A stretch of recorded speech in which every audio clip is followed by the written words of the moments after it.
Shalom, shalom, desde el Centro de Estudios Judaicos del sur de Puerto Rico. Damos inicio a nuestra tercera edición de Algo para Pensar.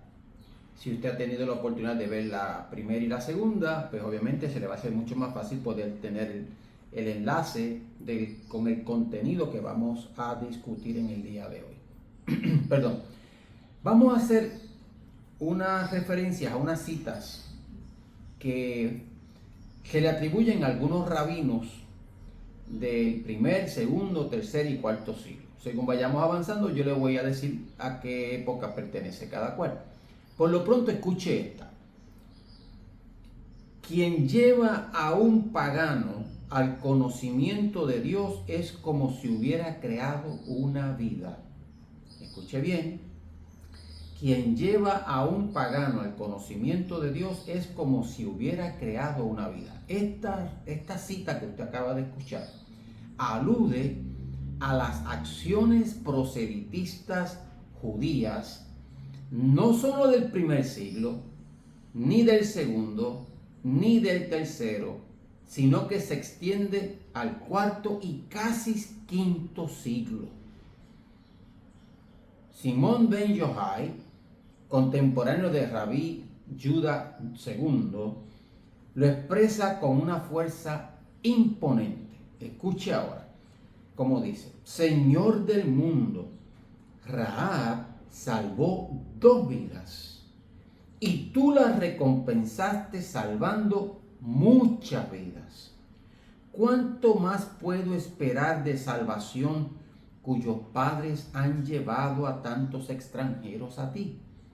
Aquí tenemos otra cita de rabinos muy importantes en esos primeros siglos de la era contemporánea o común, haciendo alusión directa a actividades proselitistas por el pueblo judío en una época cuando ya el cristianismo había sido totalmente dominado por el pueblo gentil, donde ya la presencia judía era muy poca o ninguna.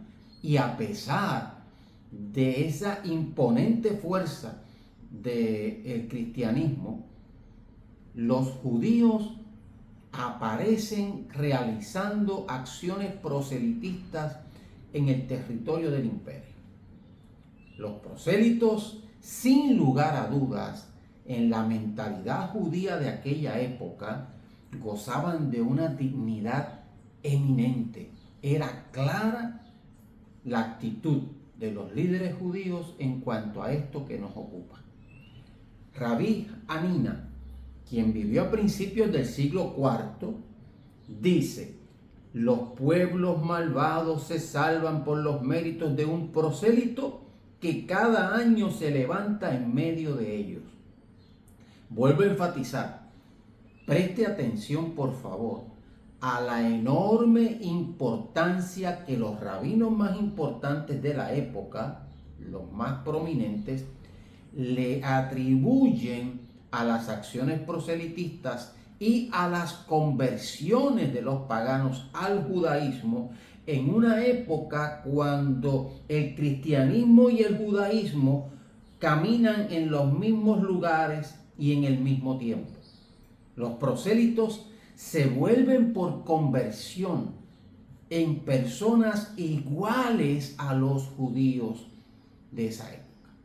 Desde el momento en que Ruth piensa en convertirse, las escrituras la colocan en el mismo plano, en el mismo nivel que Noemí, su suegra.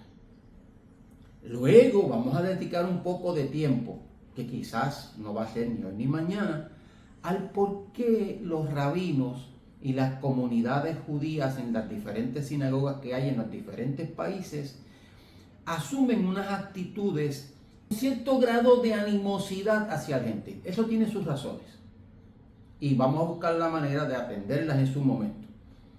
Dice: sus nombres, dice el santo bendito sea, me son tan queridos como las libaciones hechas sobre el altar. Un pagano que cumple la ley, se nos dice en otro lugar, es comparado con el sumo sacerdote. Oiga bien, leer las citas apresuradamente nos priva de poder captar todo lo que cada una de esas palabras desea comunicar de parte de quien las está diciendo. Así que estas son declaraciones que hay que leerlas lentamente, digerirlas, analizarlas y buscar cuáles son las implicaciones que tienen estas para nuestra época, para nuestro tiempo. Simón Ben Yochai dice: de los justos se dice que aman a Dios, y cita el libro de Jueces capítulo 5 verso 21. De los prosélitos se dice que Dios los ama a ellos, y cita a Deuteronomio capítulo 10 verso 18. Pregunta: ¿quién entonces es el mayor? ¿Aquel de quien se dice que ama al rey o aquel a quien el rey ama?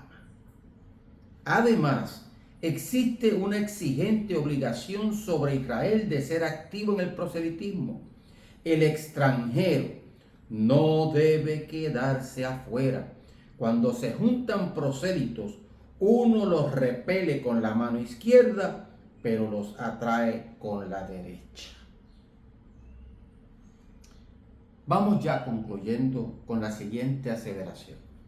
Algunos eruditos incluso estiman que los méritos de los prosélitos son superiores a los de Israel, pues sin el milagro de la revelación, Israel no habría aceptado la alianza, mientras que el prosélito, sin haber visto la menor de las señales, se entrega espontáneamente a Dios.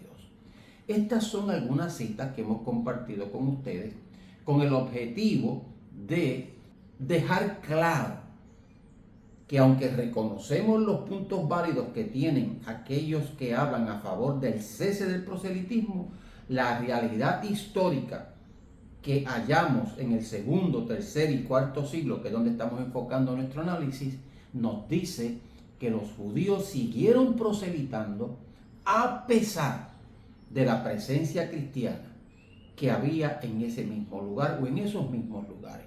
No podemos perder de vista que lo que estamos tratando de trabajar es que el proselitismo por parte del pueblo judío era la amenaza más seria que enfrentaba el movimiento cristiano, y que de ahí surge entonces las leyes romanas que prohíben con pena de muerte el proselitismo de nuestro pueblo. Por lo pronto, continuamos recordándoles que esto es algo para pensar.